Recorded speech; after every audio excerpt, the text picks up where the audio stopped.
Pakistani drama industry ने पिछले कुछ सालों में बहुत से नए अदाकार देखे हैं और कुछ तजर्बाकार ड्रामों में मरकजी किरदार अदा कर रहे हैं। इनमें बहुत से अदाकार सही मानों में अपने मिलने वाली हाइप और प्रोजेक्ट्स के मुस्तहिक हैं, लेकिन कुछ ऐसे भी हैं जो इंडस्ट्री में अपने मुकाम को दुरुस्त साबित नहीं कर सके। इन ओवररेटेड अदाकारों के पास महदूद टैलेंट और रेंज है, फिर भी हम इन अदाकारों को स्टार कास्ट के साथ कई ड्रामों में अहम किरदार अदा करते हुए देखते हैं। इन तमाम अदाकारों में एक चीज मुश्तरक है कि ये शोहरत और काबिल जिक्र प्रोजेक्ट्स इन्हें चांदी के थाल में पेश किए जाते हैं। इसकी और बहुत सी वजूहात हैं, लेकिन सबसे आम वजह इस्तेदाद, काबिलियत और विजन की कमी है। इस वक्त सबसे ज्यादा ओवररेटेड पाकिस्तानी अदाकारों की फहरिस्त ये है। नंबर 1, आयजा खान। हमेशा बड़े ड्रामों में कामयाबी हासिल करती हैं और कई काबिल जिक्र ड्रामों में काम कर चुकी हैं। इसके बावजूद वो खुद को एक संजीदा अदाकारा के तौर पर मनवाने में नाकाम रही हैं। इन तमाम सालों में उनके पास एक भी ऐसा प्रोजेक्ट नहीं जिसमें वो अपने दूसरे साथी अदाकारों से ज्यादा नुमाया हो। आयजा खान का नाम ड्रामों में फरोख्त होता है क्योंकि उनके मद्दाहों की तादाद तो है, लेकिन उनके पास नुमाया होने की सलाहियत और स्क्रीन पर मौजूदगी की कमी है। उनकी ज्यादातर परफॉर्मेंस भूलने और दोहराई जाने वाली है। नंबर 2, हिबा बुखारी।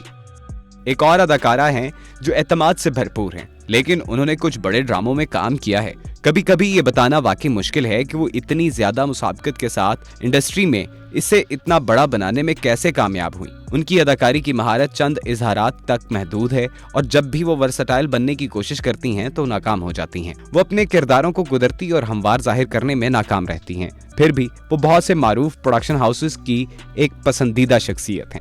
नंबर 3, अलीज़े शाह। अलीज़े शाह ने ड्रामा इंडस्ट्री में उस वक्त कदम रखा जब वो वाकई छोटी थी।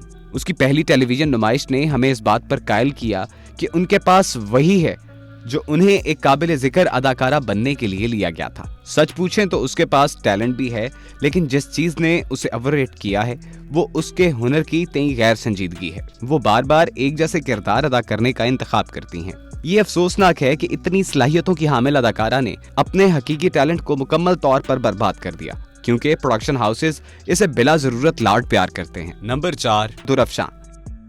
दुरफ्शां सलीम आजकल एक और पसंदीदा हैं जिन्होंने मशहूर ड्रामे कैसी तेरी खुदगर्जी में मरकजी किरदार अदा किया और बड़ा नाम कमाया। दुरफ्शां की डायलॉग डिलीवरी में बहुत से मनाजर में वजाहत की कमी है और उसके तासुरात भी काफी पुरअसर नजर नहीं आते। वो अपने किरदारों में वो अपील शामिल नहीं करती जो उन्हें यादगार बना सकें। अगरचा वो प्रोड्यूसर्स में एक और पसंदीदा हैं, हमारे ख्याल में इसे भी बहुत तवील सफर करना है। Number 5, Zaviyar Noman. Zaviyar Noman Pakistani drama industry का नया दाढ़ला सिर्फ इसलिए है कि वो नोमान एजाज का बेटा है।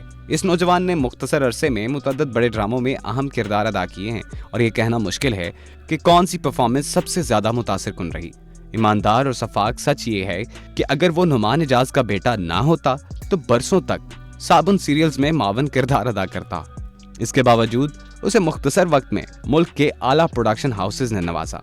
हम समझते हैं कि इंडस्ट्री में नौजवान अदाकारों की कमी है, लेकिन यकीनन अगर प्रोड्यूसर्स ज्यादा संजीदगी से तलाश करें तो उनके पास बेहतर इंतखाब होंगे।